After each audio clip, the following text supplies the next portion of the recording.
প্রীতি ও শুভেচ্ছা জানিয়ে আজকের ভিডিওটি শুরু করছি। অনেক দিন ভিডিও তৈরি করিনি, শরীর অসুস্থ ছিল। আজকে ভিডিওটি তৈরি করছি। চারিদিকে একটা হিন্দু সমাজের প্রতি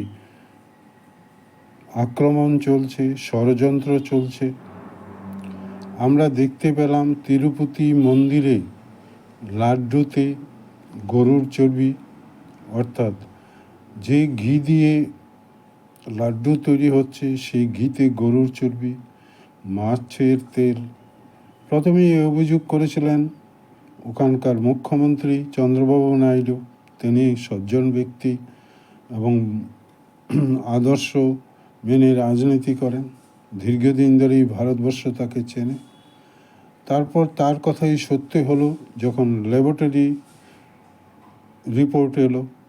ল্যাবরেটরি রিপোর্টে দেখা গেল যে লাড্ডু তৈরি হচ্ছে তাতে গরুর চর্বি রয়েছে, মাছ রয়েছে, অন্যান্য জানোয়ারের চর্বিও রয়েছে। হিন্দু সমাজ ভক্তি ভরে এই লাড্ডু খায়, দেশ বিদেশে যায়, কোটি কোটি লোক ভক্ত। কিন্তু এই ষড়যন্ত্র হলো কী করে? আসলে তিরুপতি ট্রাস্ট রাজ্য পরিচালিত একটি ট্রাস্ট, অর্থাৎ রাজ্যই ট্রাস্টের প্রতিনিধিদের নিয়োগ করে। এর আগের সরকার ছিল জগমোহন রেড্ডি। তিনি কংগ্রেস নিয়ে সরকার গঠন করেছিলেন। জগমোহন রেড্ডি কংগ্রেস পরিবারেরই ছেলে। তিনি জাতিতে খ্রিস্টান। হিন্দুরাই তাকে মুখ্যমন্ত্রী বানিয়েছে, আর মুখ্যমন্ত্রী বানানোর ফসলও পেয়েছে, পরিণামও ভুগেছে। যে তিরুপতি মন্দিরের মতো পবিত্র হিন্দু মন্দিরে ঘিয়ের বদলে গরুর চর্বি, এ কথা বলতেও খারাপ লাগছে। যেখানে সংখ্যাগুরু হিন্দু হওয়া সত্ত্বেও হিন্দুর বিরুদ্ধে ষড়যন্ত্র। ওই লাড্ডুতে খেয়ে মানুষ পবিত্র হয়েছে, স্নান করে খেয়েছে, প্রসাদ ভেবে খেয়েছে। কিন্তু এইসব পরিণামের পেছনে একটা ইতিহাস আছে। আমরা সোনিয়া গান্ধীকে জানি। সোনিয়া গান্ধী ধর্মে ক্যাথলিক খ্রিস্টান। তিনি সংখ্যাগুরু হিন্দু প্রধান দেশের রাজনৈতিক নেতা, মুখ্য ভূমিকায় প্রায় আছেন। তিনি মনমোহন সিং সরকারের সময় তার একটা উপদেষ্টা কমিটি তৈরি করেছিলেন। তাতে কোনো হিন্দু ছিল না, ছিল Ahmed Patel, Rashid Alvi, Margaret Alva, Vincent George. এই সমস্ত খ্রিস্টান ও মুসলিমরা তার উপদেষ্টা কমিটিতে ছিল। এবং এই রাজস্ব রেড্ডি, যিনি উপদেষ্টা কমিটিতে ছিলেন, তারই ছেলে এই জগমোহন রেড্ডি। জগমোহন রেড্ডি, আগেই বলেছি, ধর্মে খ্রিস্টান। হিন্দু ধর্মের ক্ষতি করলে তার কী আসে যায়, হিন্দুদের অপমান করলে তার কী আসে যায়। এর আগে তো আমরা দেখেছি তামিলনাড়ুর করুণানিধি পরিবার, যারা খ্রিস্টান, স্ট্যালিন, উদয়নিধি, এরা সবাই খ্রিস্টান।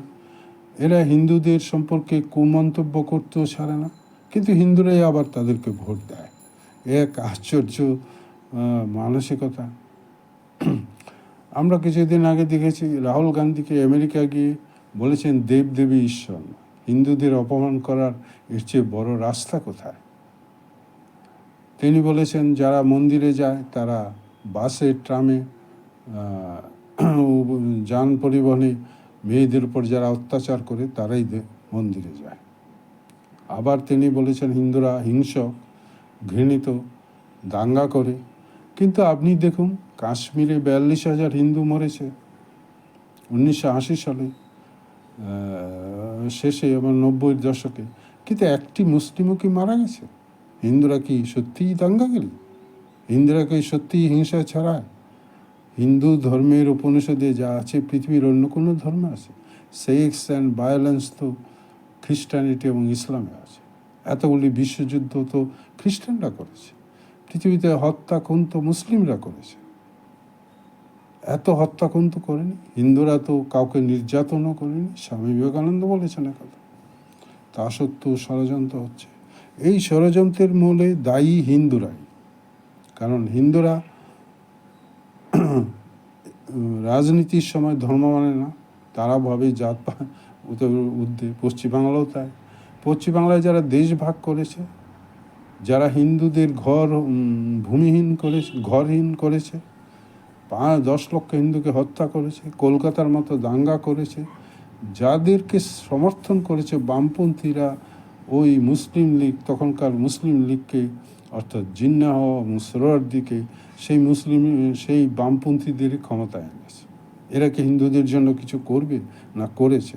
পশ্চিমবাংলায় মাদ্রাসার মতো একটি বাস দিয়েছে অনন্তকালের জন্য। মোল্লা মৌলবি তৈরি করা হবে সরকারি টাকায়। বাহ, কি নিদান! আবার দেখুন, বাংলাদেশে হিন্দুদের উপর অত্যাচার হচ্ছে, বামপন্থী কংগ্রেস কেউ কি একটি কথা বলেছে? রাহুল গান্ধীকে একটি কথা বলেছে? হিন্দু সংগঠনগুলি নামে মাত্রই আন্দোলন করেছে, কিন্তু এটা একটি ভয়াবহ বিষয়। কালকেও 7 জন বৌদ্ধকে হত্যা করা হয়েছে। এই বৌদ্ধরা পার্বত্য চট্টগ্রামে বাংলাদেশ সেনা মুসলিম স্যাটেলাইটদের নিয়ে এই হত্যাকাণ্ড ঘটিয়েছে, যুগ যুগ ধরে ঘটিয়ে যাচ্ছে। কিন্তু আমাদের কংগ্রেস বা ধর্মনিরপেক্ষদের কোনো শব্দ নেই। আবার পশ্চিমবাংলাতে আরও একটু বেড়ে, পশ্চিমবাংলায় বুদ্ধিজীবীরা বাংলাদেশে যান, রয়্যালিটি নিয়ে আসেন, বইয়ের টাকা।